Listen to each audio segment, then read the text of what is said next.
আমি প্রায় এক সপ্তাহের উপর যাবৎ বিছানায় অসুস্থ অবস্থায় আছি। আজকে আমার জন্মদিন। এই সময় কিছু ফোন পেলাম, পার্টিকুলারলি একটা ফোন, সেখান থেকে আমাকে থ্রেটই করা হলো। তারপরে আবার একটা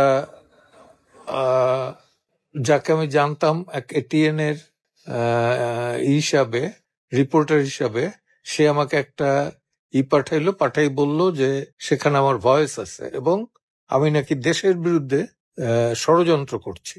আমার ভয়েসও সেখানে নাকি আছে। কার সাথে কি ভয়েস আছে সেটা মিলিয়ে দেখুক।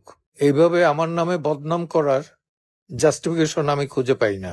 করতেছেন যিনি জনৈক ইলিয়াস আলী, না ইলিয়াস হোসেন কি যেন নাম, এক সময় নাকি চ্যানেল 21-এর চোখে প্রোগ্রাম করতেন, বিদেশে আছেন তিনি। শুধু আমার বিরুদ্ধে নয়, আসিফ নজরুলের বিরুদ্ধেও বলছেন, সেনাপ্রধানের বিরুদ্ধেও বলছেন। তবে আমি একটা জিনিস ক্লিয়ার করতে চাই, আইনজীবীরা আমাকে গত 12 বছর যাবৎ চিনেছেন।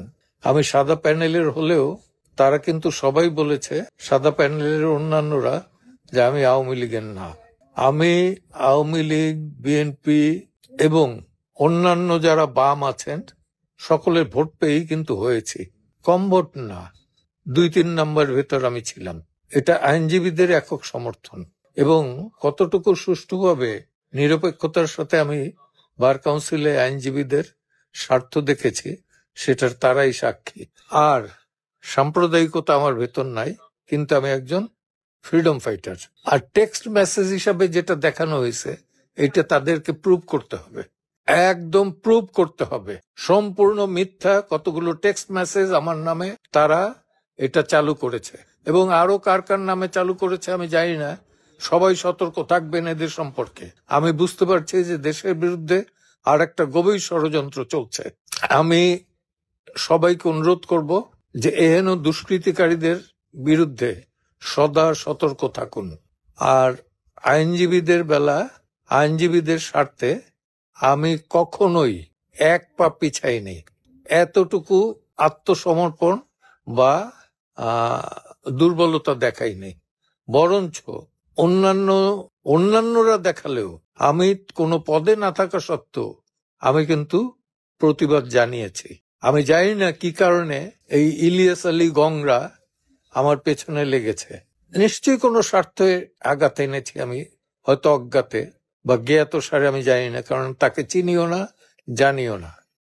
আর আরেকটি হতে পারে যে এখন আমি অনেক আওয়ামী লীগারদের মামলা করছি, সেটার কারণে হতে পারে একটা দৃষ্টান্ত। এবং আমি এই 5 তারিখ পর্যন্ত আমি ছাত্রদের আন্দোলনের সাথে সম্মুখ সমরে ছিলাম।